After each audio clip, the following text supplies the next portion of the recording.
Earlier this evening, three of us had some interesting conversations about the way that our culture is broken, the way that civility has broken down. Let me give you a couple of numbers that are actually pretty scary. 15% of Americans have terminated a friendship over political differences. The reality is 53% of the R's have a Democrat friend, only 32% of Democrats have a Republican friend. Granted, a lot of that report is being related to former President Trump. Kevin Drum, who I don't know, but is a liberal journalist with Mother Jones, said, quote, "If you hate culture wars, blame liberals." He wrote that in Washington Monthly. Is it fair to blame more liberals for the culture divide, or is it one that both sides have to take blame for? I think that both sides certainly engage in manufactured culture wars, and it's frustrating to see it. Full disclosure, I myself have engaged in it, and I think instead of being oblivious or delusional about it, it's important to acknowledge when you've made the mistakes, right? And so the demonizing doesn't help. At the end of the day, we have to realize that we're all Americans. We all want the same thing. Fundamentally, we are the same. We might have different solutions, different ideas. Demonizing. I just have to stop this right now. Now, look, we all do that to a certain extent. I don't know about demonizing, but we all use sometimes certain languages. We call out people, call them just sometimes, stupid, idiot, moronic, retard. I mean, we utilize that, okay? So, of course, we're in the media business. We want people to watch, but we obviously are offering our opinions, which we think are for the good of the country. When Ana here is talking about that fundamentally we want the same things, that is absolutely not true. We couldn't be further apart on big issues. Like, you know what? Taxes, low or high. Okay, all right. We can debate that. Policies, do we want, fair trade or do we want free trade? Okay, we can talk about those things. Policies in those things, I mean, is it going to harm some people? Well, maybe at the pocketbook. Maybe it's going to hurt a business or so, or help a business. But the fundamental dividing questions that we're talking about, when you're talking about gender, race, ethnicity, abortion, where do we come together on this? We just can't. There's no way we can. How do we come together on abortion? Where do we draw the line to compromise, to either abort or not to abort, to kill your baby, to not kill your baby? How do we draw that line there? How do we draw the line? Do we allow a man to go into a girl's bathroom? Do we allow a man to shower with your daughter in the shower in school? Do we allow a man to go into a YWCA or YMCA, take off his clothes or whatever and say that, he's a woman when it's Women's Day over there? Are these the things? Do we allow men to compete in girls' sports? I mean, these are fundamental different. Don't tell me that we all fundamentally want the same thing. That's not true. That's why there are culture wars. Let's continue. The other side doesn't help to accomplish any solutions. Again, we're seeing that play out in real time as we speak. I think that there's a market for the division, and that market is being exploited by our media. It's being exploited by politicians. And I mean, Facebook is in the news today. I think that Facebook, it makes money based on engagement, and people are engaged in the constant conflict. So it's important to be honest about what the real threats in society are.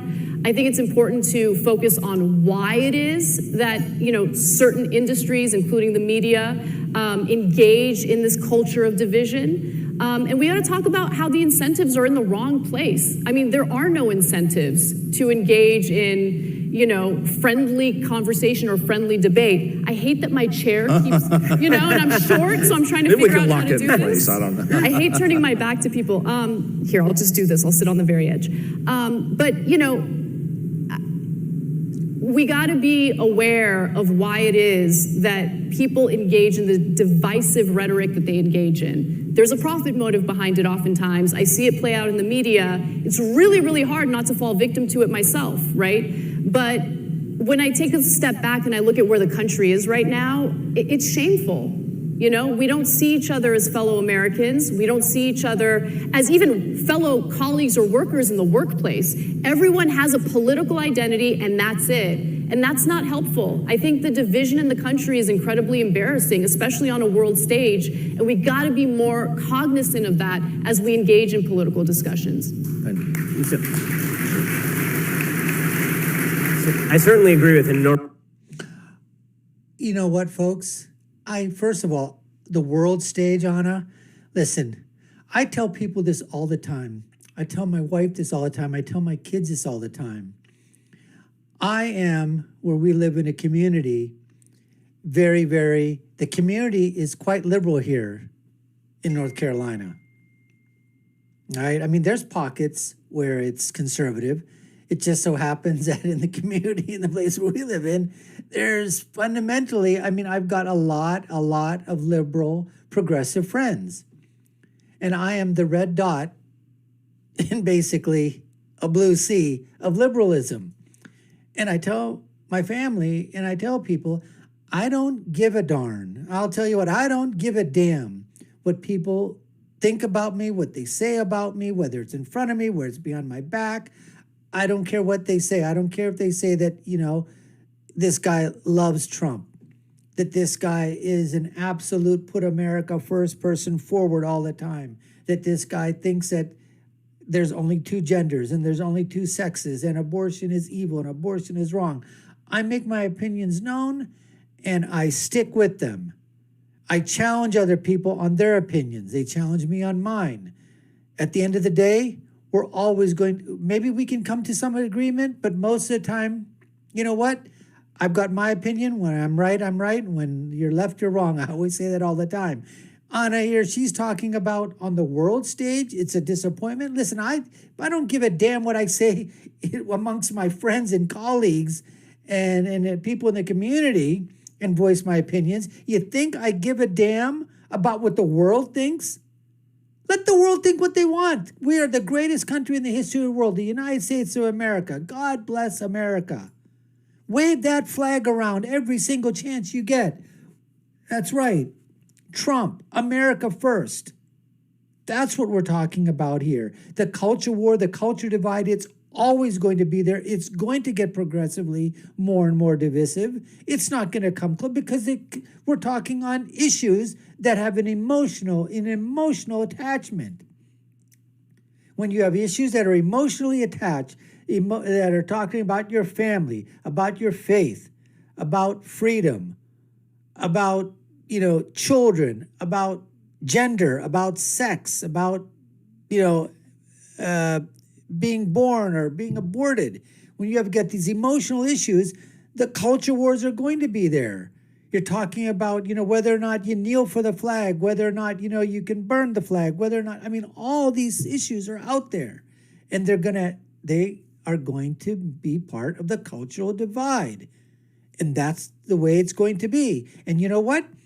We play that up, obviously, when we're doing these shows. Everybody that's on the shows, if you're on the liberal side, you're making your liberal talking points. And you're hoping people will, you know, come to your, come to your entity, come to your show, come to your, you know, company, you know, come to wherever it is that, you know, you're talking about in terms of your opinions. If you're on the right, you're a conservative. You certainly want to get your points across.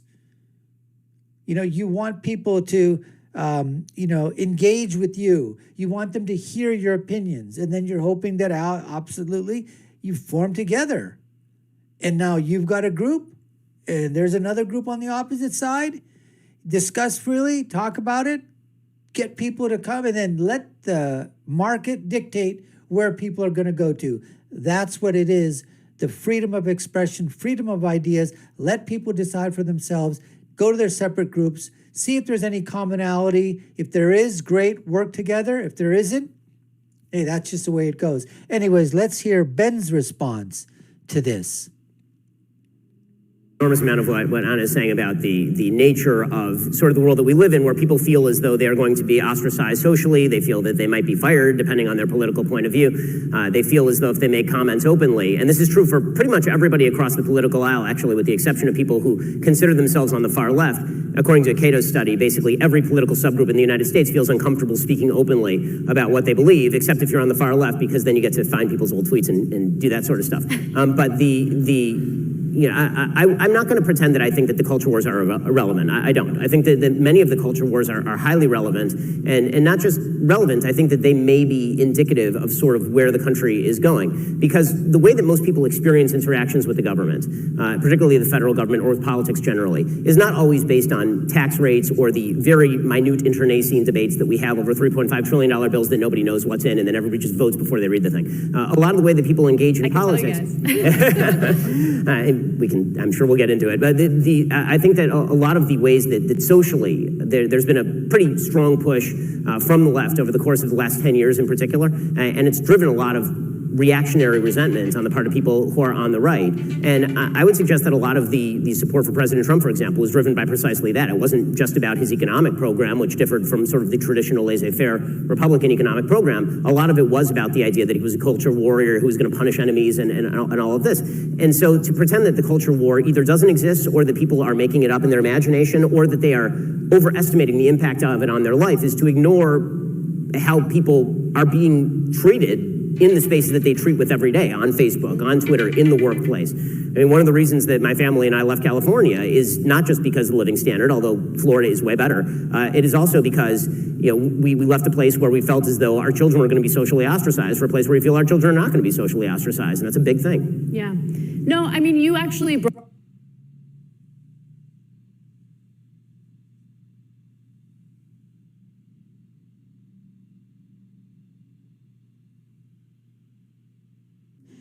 Now, Ben Shapiro basically, he masterfully basically breaks it down, as I was talking before when Anna, talked about, tried to make her point, is that Ben says, look, politically, we have differences or whatever. Okay, that's fine, but there's no emotion attached to it.